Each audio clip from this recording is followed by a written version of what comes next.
स्वाधीनता प्राप्त नहीं कर सकते। और प्रेमचंद का एकमात्र लक्ष्य था स्वाधीनता प्राप्त करना, और बहुत सी बातों में गांधी जी के अग्रणी रहे। उनकी सबसे पहली पुस्तक 1908 में छपी, सूझे वतन। सूझे वतन में 5 कहानियाँ हैं, और 5 कहानियों की विशेषता ये है कि उनमें कहीं तो सती प्रथा की महिमा मंडित हुआ है, और उसमें जो राजपूत लोग हैं युद्ध क्षेत्र में मुगलों से युद्ध करते हैं, और जब जो मरने वाला राजपूत है जो अंतिम क्षण मिल रहा है वो भारत माता की जय बोलता। ये प्रेमचंद के साहित्य में पहली बात है कि भारत माता की जय का नाद करा। उसके बारे में आज भी लोग बड़े प्रश्न उठाते हैं। प्रेमचंद के बारे में दूसरी बात यह है कि प्रेमचंद ने जो बकाले उस समय जीवनियाँ लिखी थी, उन जीवनियों में उन्होंने अलग अलग रूप से उन जीवनियों को बाकमाल जो है जलवाए वाले बाकमाल, ये उर्दू में उनकी अलग अलग एक पत्रिका में छपी थी। उनके विषय में भी उन्होंने सारे के सारे अधिकांश जो है लोग उसमें 11 के करीब जीवनियाँ हैं, उनमें से केवल 2 जीवनियाँ मुसलमान और शेष सभी हिंदुओं की हैं। और हिंदुओं की छुट्टी जब की उसमें पहले एक मुसलमान घर महाराणा प्रताप की बात। वास्तव में प्रेमचंद हिंदुओं की जो महिमा मंडन किया, हिंदुत्व को जो श्रेष्ठता दिखाई, उसके लिए मुसलमान नाराज ना हो। प्रेमचंद की एक सबसे बड़ी समस्या ये थी कि कहीं मुसलमान नाराज हो गए, उनसे अलग हो गए और स्वाधीनता आंदोलन में साथ देना इनकार नहीं। इसके बाद उन्होंने उसके बारे में लिखा, और वास्तव में कहीं तो राणा प्रताप का व्यक्त करते हैं महिमा मंडन, कहीं अकबर का करते हैं, और अकबर को महान करते हैं। प्रेमचंद की उस वक्त 2 व्यक्तित्व की है। एक व्यक्तित्व था जो हिंदुत्व का है, और दूसरा व्यक्तित्व था जो राणा प्रताप मुसलमानों को खुश करने के लिए अकबर का महिमा मंडन है। तो वास्तव में उसके बारे में यह है कि hunting with the hound, running with the hare and hunting with the hound, ये स्थिति दुविधाजनक थी प्रेमचंद की। और शेष प्रेमचंद के सारे साहित्य को मैंने लिया है। और सन 1929 के अंदर जिहाद कहानी में प्रेमचंद ने मुसलमान जो आक्रमणकारी थे अफगानिस्तान पर है, ये विचित्र बात है, अफगानिस्तान से इस बार बाहिमान वगैरह शुरू हुआ। वो कहानी 1929 में लिखी गई, और 1929 में लिखा कि ये मुस्लिम जो धर्म है वो अकल के साथ होता नहीं, अंधविश्वास के साथ कहना कि वो उसमें लिखा कि अकल और धर्म का क्या ताल्लुक है। तो उन्होंने सारा विषय इसके अंदर मैंने सारी प्रमाण प्रस्तुत किए हैं, और अंत में आकर 1938 में 36 कौमी इतिहास किस तरह हो ये लिखा है। वास्तव में उन्होंने लिखा कि हिंदू तो हर समय देश की बात सोचता है, हर समय राष्ट्र की बात सोचता है, मुसलमान केवल मुस्लिम प्रश्न करता है, मुस्लिम दृष्टि से सोचता है। और उन्होंने अपनी ये मानकर कहा कि मैं केवल मुसलमान जो युवक हैं उनसे कहना चाहता हूँ कि वो सोचने और वो देश को एकता के रास्ते पर लेकर आए। इस प्रकार से ये संक्षेप में उसका परिचय किया है। बाकी शेष विद्वान जन और कुछ बताएंगे। धन्यवाद। अपनी पुस्तक प्रेमचंद राष्ट्रीयता बनाम सांप्रदायिकता के अंदर उनके अंतर्निहित लेखन कार्य के दौरान क्या भाव रहे और क्या उन्होंने प्रदर्शित करने की कोशिश की है, और मुझे लगता है कि लेखक का जो प्रयास है वो सफल रहा है।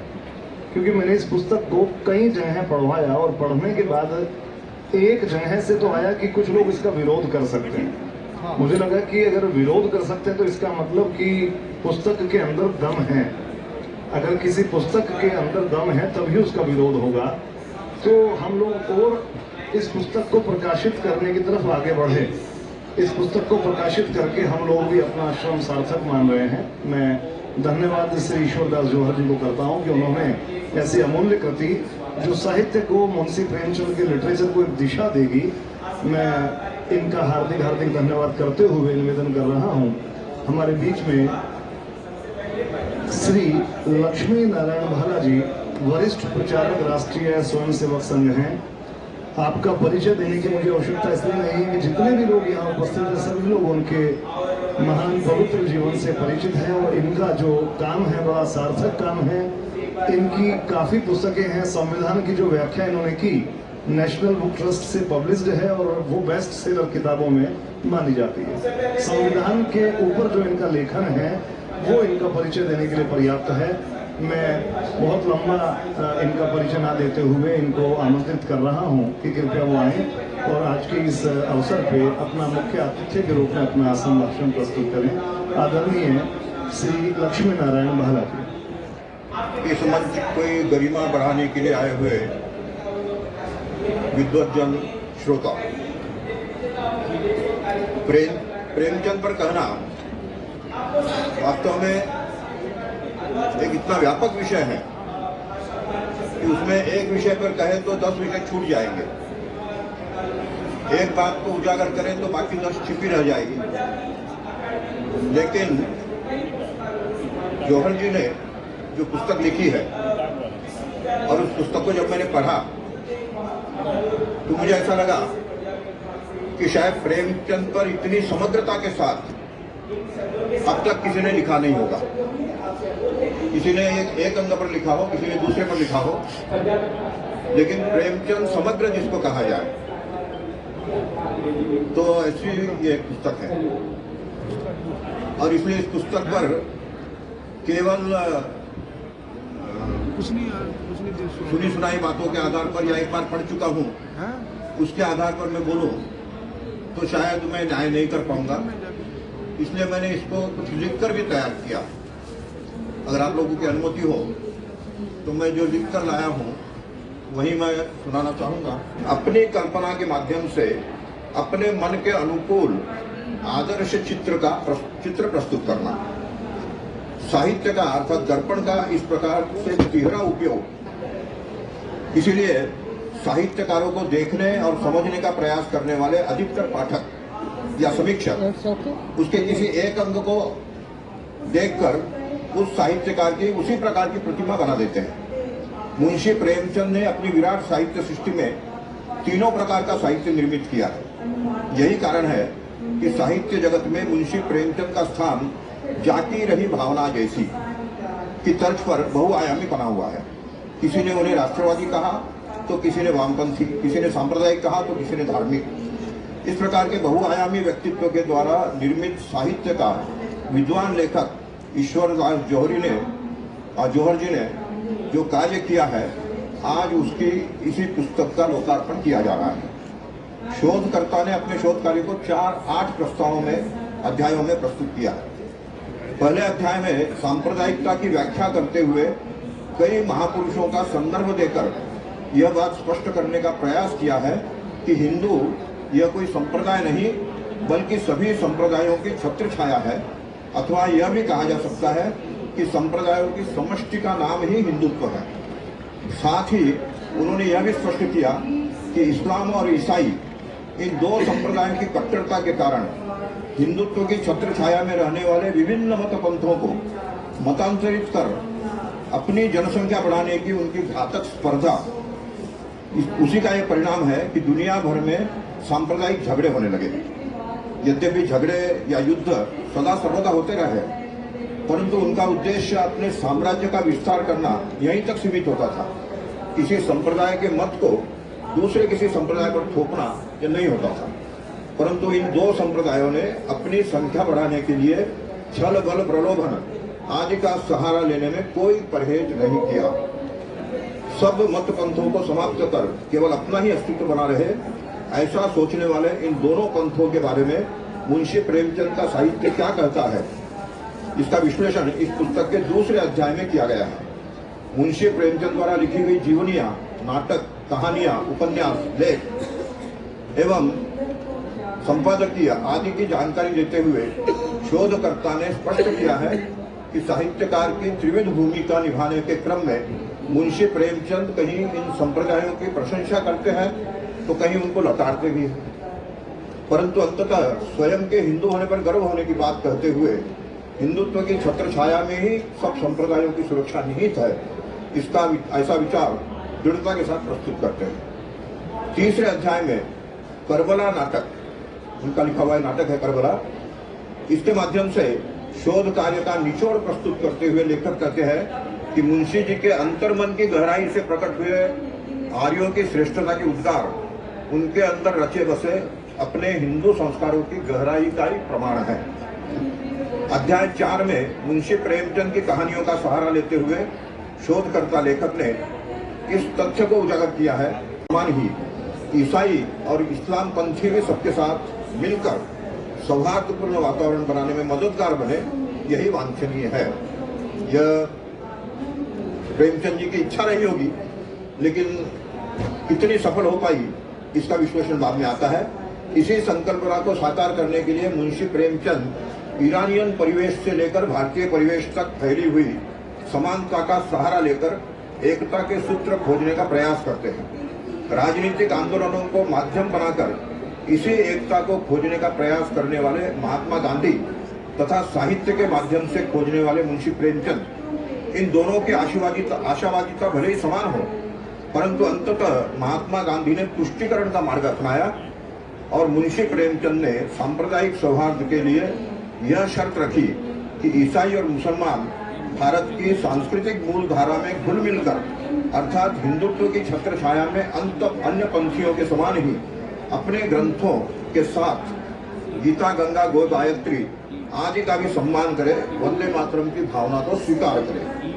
अध्याय 5 में शोधकर्ता ने मुंशी प्रेमचंद के उपन्यासों का सहारा लेकर मुसलमान और ईसाई पंथ के मुखियाओं से मुंशी प्रेमचंद ने क्या क्या अपेक्षाएं रखी थी, इसको चिन्हित किया।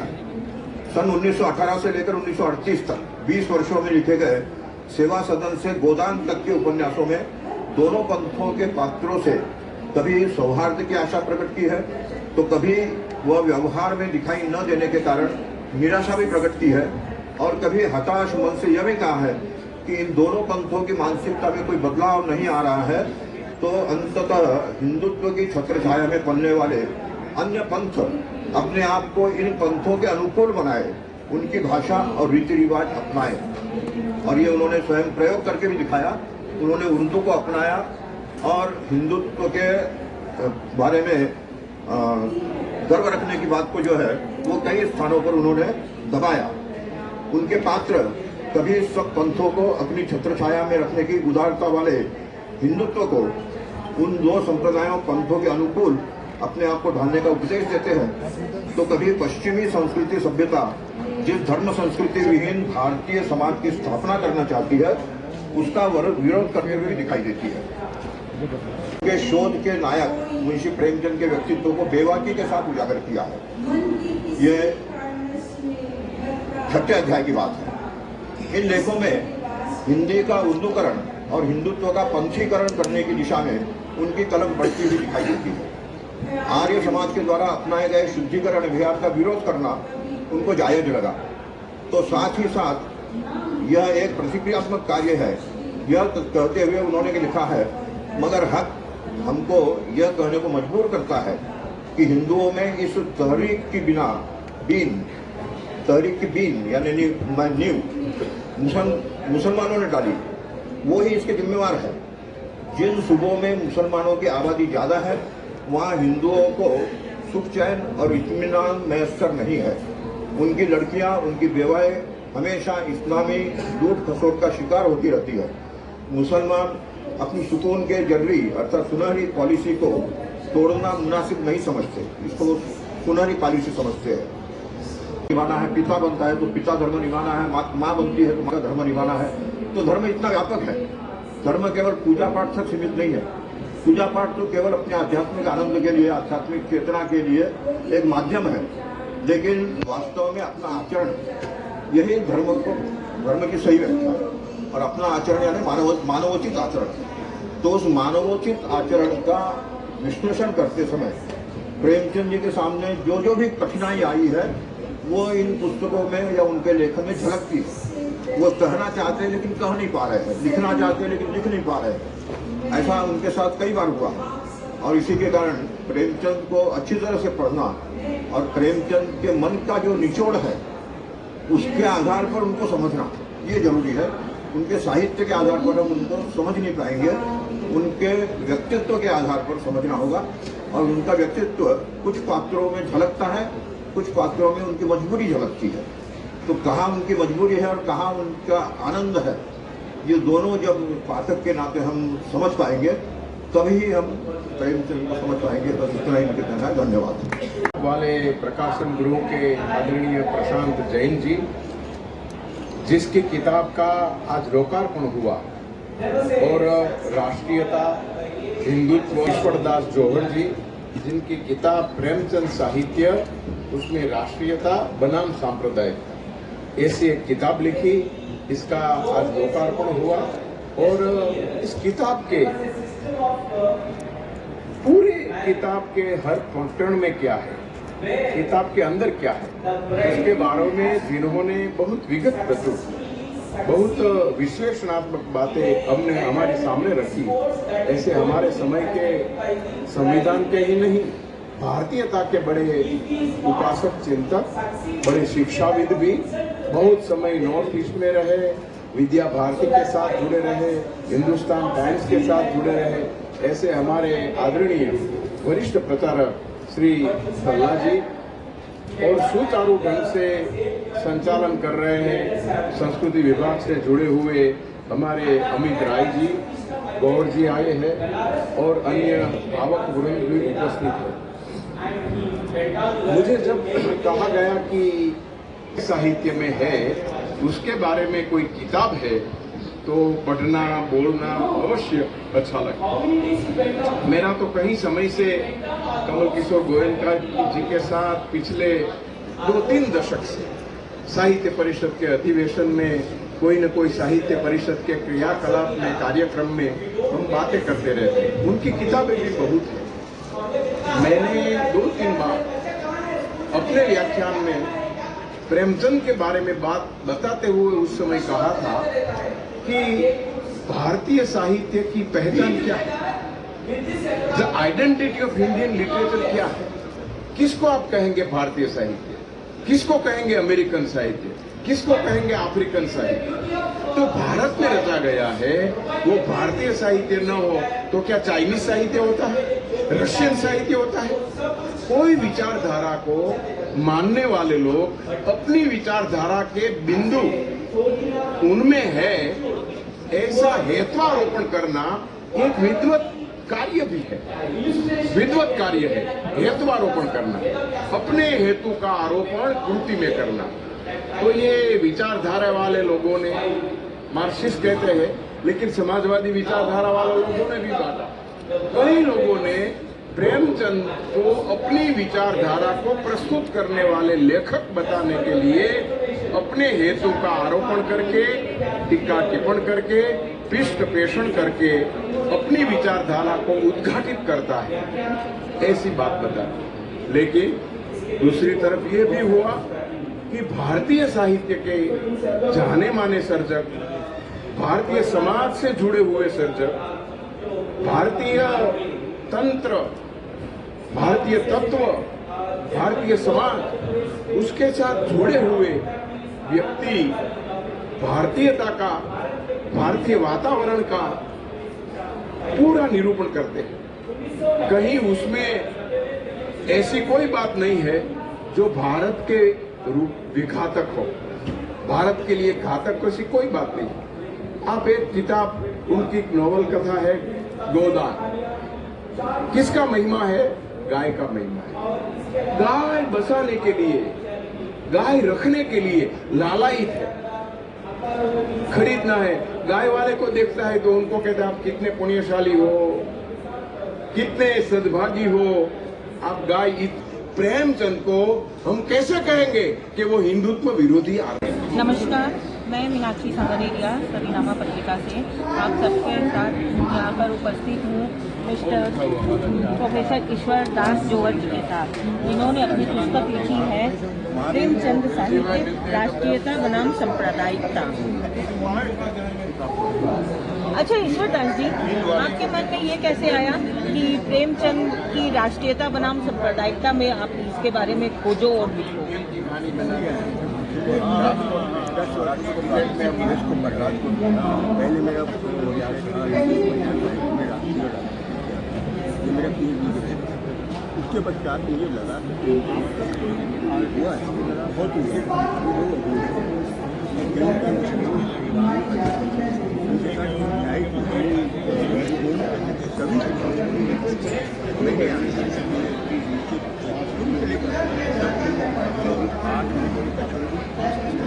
सबसे पहला था धन राय उसके बाद वो प्रेमचंद उसमें भारतीय राष्ट्रीयता संहिता उसकी श्रेष्ठता भारत माता की जय इस प्रकार से प्रेमचंद ने मैंने सभी विधाओं को लिया सभी विधाओं का प्रेमचंद मैंने मुसलमानों को अपील कर दिया उनमें वो नाराज ना हो जाए भारतीय स्वाधीनता आंदोलन में साथ देना केवल वीडियो करने तो प्रेमचंद ये आप कैसे सोच सकते हैं? मैंने जब आप पुस्तक पढ़ेंगे तो उसमें कारण क्या है कि उन्होंने एक तरफ अकबर साहब को मान बताया दूसरी तरफ महाराणा प्रताप को बताया। अब दोनों योद्धा एक दूसरे में मिलकर लड़ने वाले और प्रेमचंद ने रविमान ने इस कहा है कि उन्होंने राजपूतों की रमणियों को अपने यहाँ उनको अपने उनके द्वारा तो इस प्रकार से प्रेमचंद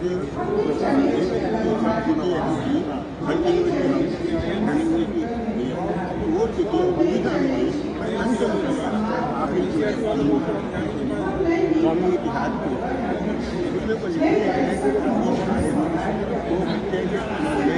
केवल मुसलमानों की करता हूँ कोई नहीं इस पुस्तक को बना डाला बहुत काम किया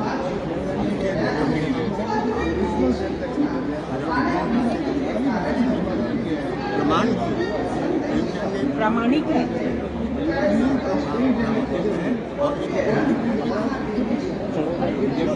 धन्यवाद ईश्वर जी, मैं सदीनामा से आपको धन्यवाद देती हूँ इस पुस्तक को लाने के लिए। धन्यवाद दर्शकों, आप देखिए इन्होंने ये पुस्तक में जो लिखा है अगर आप पढ़ सकते हैं तो इसे जरूर खरीद कर किताब वालों के यहाँ ये पुस्तक उपलब्ध है, आप पढ़ सकते हैं। धन्यवाद। सुनकर देखो, सुनकर देखो, सुनकर देखो जी। ममता राहुल मोदी बोले, लिखे जितेंद्र जी।